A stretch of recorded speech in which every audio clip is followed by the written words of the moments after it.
place where 1,500 of them will be murdered, and the Jewish community of Jedwabne destroyed.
If you wanted to be more specific, you would have been, but Fine, you don't have to go now. You don't have to. it's too late.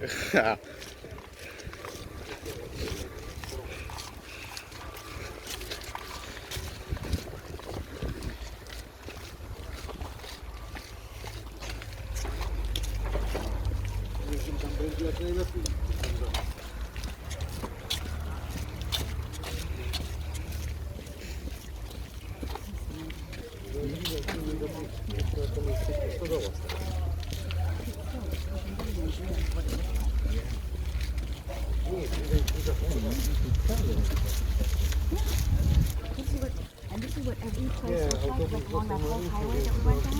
Each one looks like this. Yeah.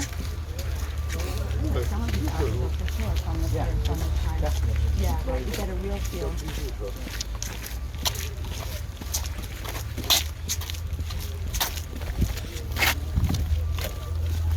Tak, brama grodzka.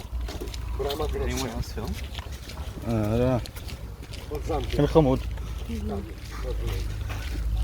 Ale zamiast parking zamkowy, na którym trzeba zapłacić, to możesz jeszcze pojechać do galerii.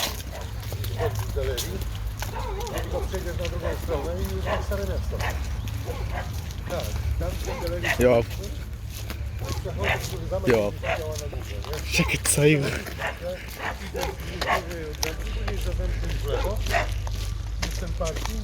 I w parkingu, jak idziesz na wprost cały czas, dojdziesz do schodków, gdzie po drodze wchodzisz w zamek. I tam jest Stare Miasto, że obiadek nie jest. Look at the chickens. No, na parkingu pod zamkiem. Look at this. This really looks like what it probably looks like. There it is over there. It's in the front of you on the right side. This is honestly. You see it, Johan? Yeah. Sorry, Alex.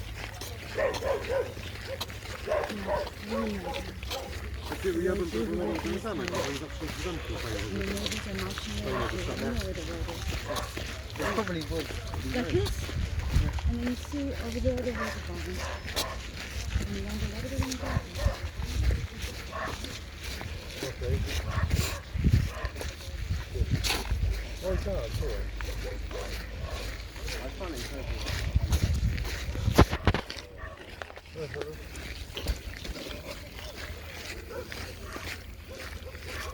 Yo, here now.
Yo.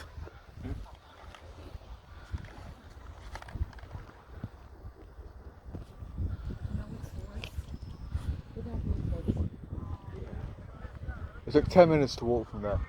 That's a painful 10 minutes to 10 take. minutes. It's a painful 10 minutes, Sal.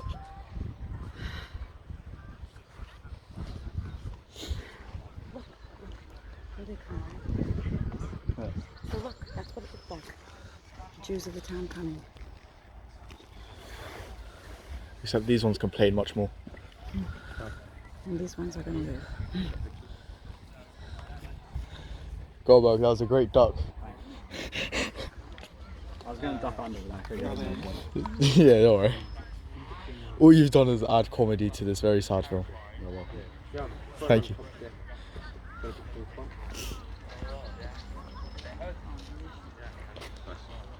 that where you're going to stand when you talk? Careful. That's good, that's good.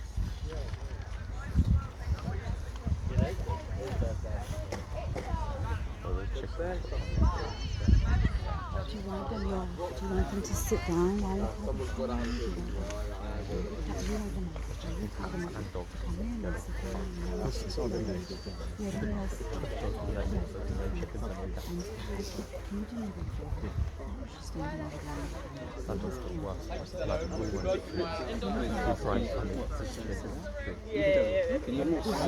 Okay, everybody come inside here, come inside this area.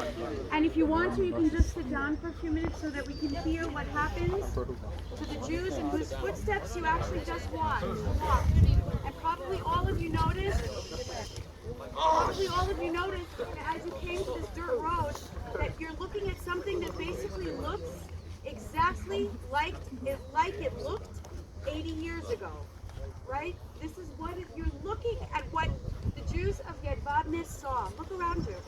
This is exactly what they saw when they were brought here. Okay. First of all, anyone happen to know what Hebrew date it is today? No?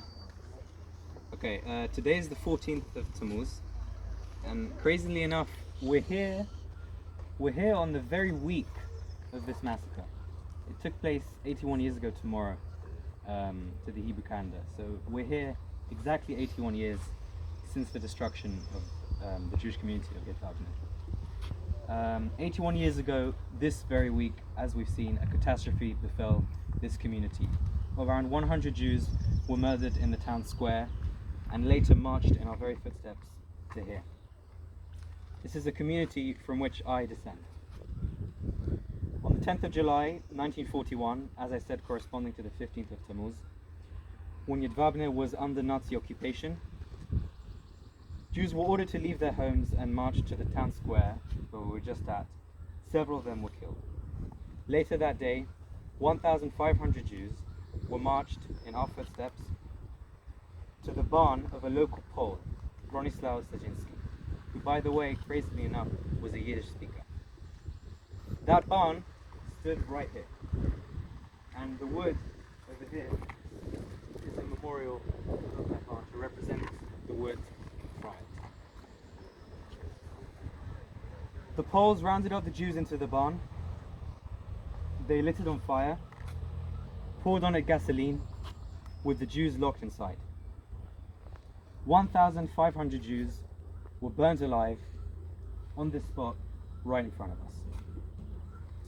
My great-great-grandparents were locked in the barn on that day, burnt to their deaths. And I would like to read a part from the book Neighbors, which explains in excruciating detail the site of the massacre, the site of the spot following the burning. And I quote, "The bodies were so intertwined with one another that they could not be disentangled," recalled an elderly young peasant who, as a boy, had been sent with a group of local men to bury the dead. In spite of this, people were trying to search the corpses, looking for valuables sewn into clothing. I touched a Brolin shoe polish box. It clinked. I cut through it with a shovel, and some coins glittered, I think golden Saris 5 ruble coins. People jumped over to collect them. So following the massacre, these corpses were laid here, and the Poles robbed the Jews' items along with their property, which we also just visited. I would like to read another quote from the Jedwabne school book, which Laura mentioned.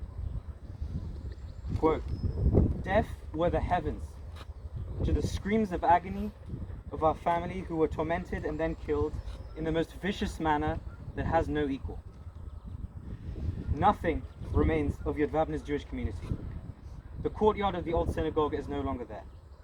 The Beit HaMidrash, the house of learning and prayer, which is located in the midst of the city and was partly destroyed after the Jews were murdered, has been totally wiped out by order of the city government." End quote. Today, we are here. 81 years since this massacre. 81 years since my family were burned alive. Burned for being Jews. Shortly, we will say Kaddish for my family, and before that, I would like to pass it on to Rabbi Eli, who will have to say a few words.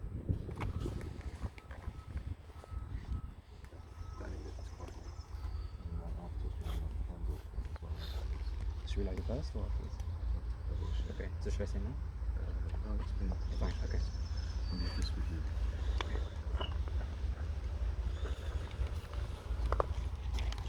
So it's a difficult place to come to.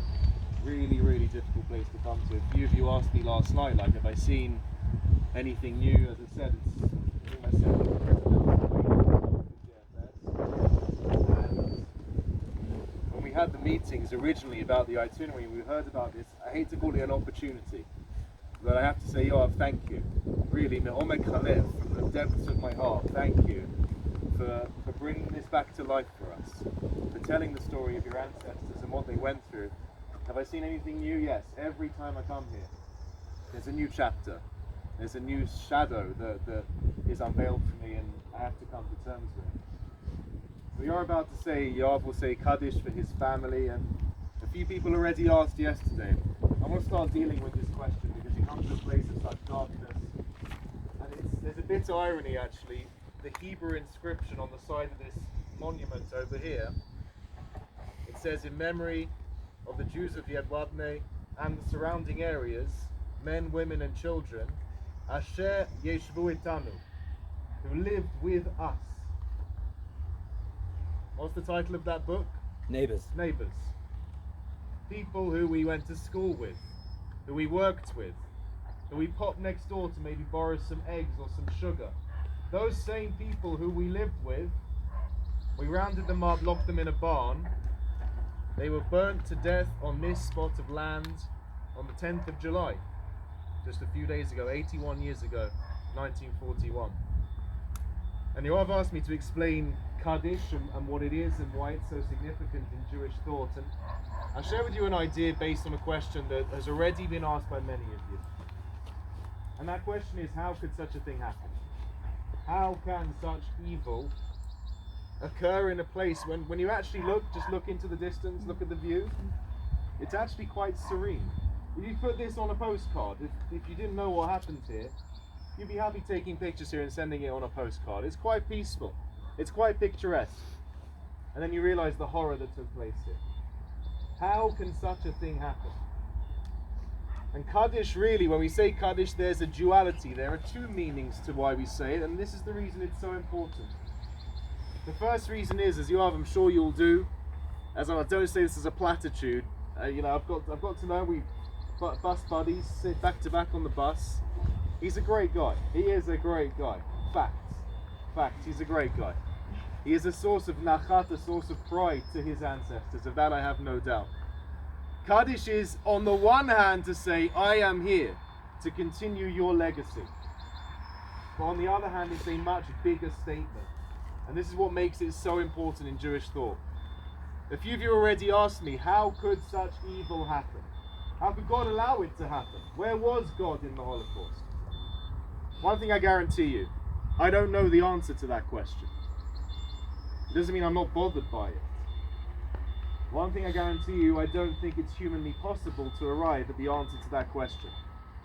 But perhaps the simplest and most powerful approach, not answer, approach to that question was offered by Elie Wiesel and Rabbi Jonathan Sachs of blessed memory, both of blessed memory, who I think is in Jewish fashion. They answered a question with another question. Where was God? They answered, where was man? Where was humanity? Asher Yeshvu Itanu. Where were the next door neighbors? Who once upon a time our kids played in the streets with their kids. Who once upon a time we lent them eggs and sugar and salt. Who we went to school with. Where were they? Where was man? And Kaddish brings to us a very difficult reality. The question of how can evil exist, I want to test your Jewish general knowledge now. I'm going to test this. I hope someone knows the answer. How can evil exist? Where does that question appear in the Torah? If you didn't know this, you might be astounded to hear it. Where's that question? In the Torah, where is it? How can evil exist? Okay. I'll ask a different question. When is the first time in the Torah that a human being asks God a question?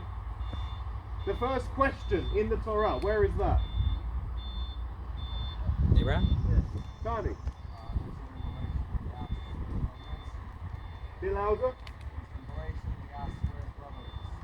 You've heard of the story of Cain and Hevel, Cain and Abel. Yeah? Cain murders Abel. God turns to Cain and says, Aye Hevel achicha, where is Hevel your brother? Asher yeshvu itanu, who you lived with? Who's your brother? Where is he? Tani, what does Cain say? He asks the question. Cain says, oh, it's worse than that. He says, yes, Damien. Yeah, he says, I'm on my brother's keeper. Good. He says, Lo yadati, I don't know. Hashomer achi anoki, am I my brother's keeper? Now follow this. The commentaries explain what he's really asking is exactly this question. He's turning around to the Almighty and saying, am I my brother's keeper? What's left out of that sentence? Or are you? Who's really looking after the world? Is it me or is it you? In other words, how could you have allowed evil to happen? And do you know what the answer to that question is? And I was saying to Oliver and to Yoav before on the bus, it is a terrifying answer. Terrifying. The answer to that question is, God says to Cain and to Cain, no. The way this system works is with something called free will. You and everyone like you has the independence to be whoever you want to be. You can be pure good or you can be pure evil. I am not intervening. God says, if you improve yourself, you'll improve the situation. If you don't improve yourself, I'm not stepping in to fix the problem. Which means evil and sin crouches at the door waiting to pounce. And it will pounce. And it will consume you and everyone you know. When you think about that, I say this honestly, I say this as a rabbi, that is terrifying. To see that we have that much independence, that a Holocaust can happen. But if a Holocaust can happen, and this is Kaddish, if a Holocaust can happen, if pure evil can happen, and we can make it happen, by extension, pure good can also exist. A beauty can also exist in this world. A purity can exist. And what's more empowering is that everyone here, all of you guys and us, we're the ones who can make it happen. It's down to us. And Kaddish is therefore not just a promise to your ancestors to continue their legacy and to build upon it. It is a promise to say to God, I'm doing everything I can. And we are doing everything we can to bring that goodness back into this world. And in a place like this, after Kaddish, Yoav will light a candle, symbolic in Judaism of the Ner Neshama. This human soul is equated to a candle. I think it's such a simple message. I think it was Anne Frank who wrote in her diary. She said, isn't it remarkable how a single candle can define and defy darkness? You have a pitch black room, you light one candle, and suddenly your whole perspective changes. Suddenly the whole room is illuminated. That's Kaddish. That's what the candle represents. And that is the beginning of coming to terms with, as I've said, it's no joke. The first question ever asked in the entire Torah is coming to grips with this question, with this idea of how we deal with evil and turn it into good. Everyone please stand for Kaddish. Okay, please now join me in saying Kaddish for my great-great-grandparents, Avraham, Yitzhak, and Marka Kosatsky, Avraham's parents, Mendel and Golda Kosatsky, my great-great-uncle and aunt, Chaim and Elko Kosatsky, and all of Jedwabne's Jews burnt alive by their Polish neighbors 81 years ago on this spot. יתגדל ויתקדש שמי רבה. אמן. באלמד דיבר על חירותה וימליך מלכותה בחייכון וביומכון ובחיי לכל בית ישראל, בעגלה ובזמן קריב ואמרו אמן. יתברך וישתבח ויתפאר ויתרומם ויתנשא ויתהדר ויתעלה ויתהלל שמד קודשה בריחו. לעילה מן כל ברכתה ושירתה תושבחתה ונחמתה דאמירן בעלימה ואמרו אמן. יהא שלמה רבה מן שמיה וחיים עלינו ועל כל ישראל ואמרו אמן. עושה שלום במרומיו, הוא יעשה שלום עלינו ועל כל ישראל ואמרו אמן. We're now going to light a candle. to also just think for a minute about the fact, this theme of the flame, of fire. Because what we're looking at here is the barn. You see these stones? This is the outline of the barn. All of us are standing inside of this barn, which was actually donated in order to murder the Jews. We're standing inside of it. And they were killed by fire. But here we are lighting a very different kind of flame, lighting a different kind of flame. That flame is the flame of hope and the flame of an eternal promise that even though these Jews didn't get to live out the rest of their lives, we are here continuing this legacy for them.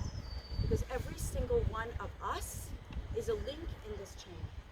The chain was broken temporarily here by fire, but we're putting it together again with not just the little flame that we are going to light now, but with the bonfire of our lives, of our faith, and all of our actions. Just here on the floor? Yeah. Put it in front. Gonna fit where the other ones are.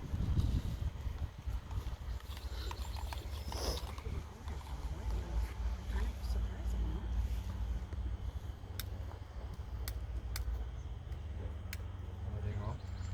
It's good that you don't have to use that thing. I think it's the wind.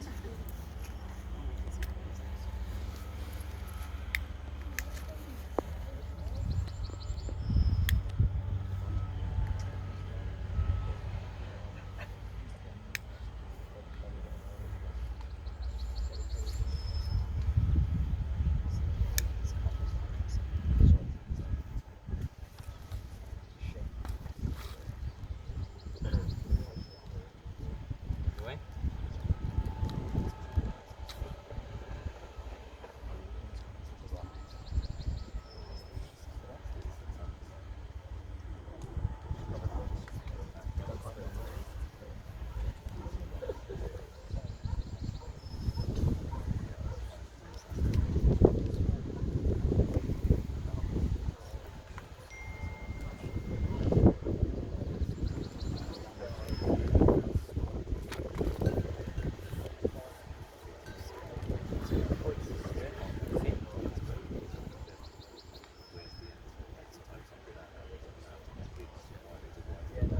Maybe move it back so it's a bit protected by the double ones.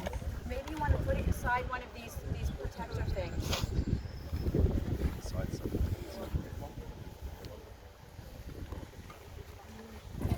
Look at all of these flowers. I'm surprised. It means that people are really, these are Polish people who are memorializing.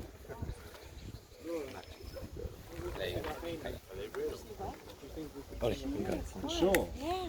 So there's been a request from the jukebox for Achenu. Does anyone know? If you don't know the words, it's a beautiful You can tune. hum. You can hum And the also. words mean, it means like our brethren, our brothers and sisters, like the whole Jewish people, whether they're here, whether they are overseas, whatever country they're in, whatever trouble they're in, whatever suffering they're feeling, they need some sort of refuah, some sort of illness, they go for it, they need to be healed.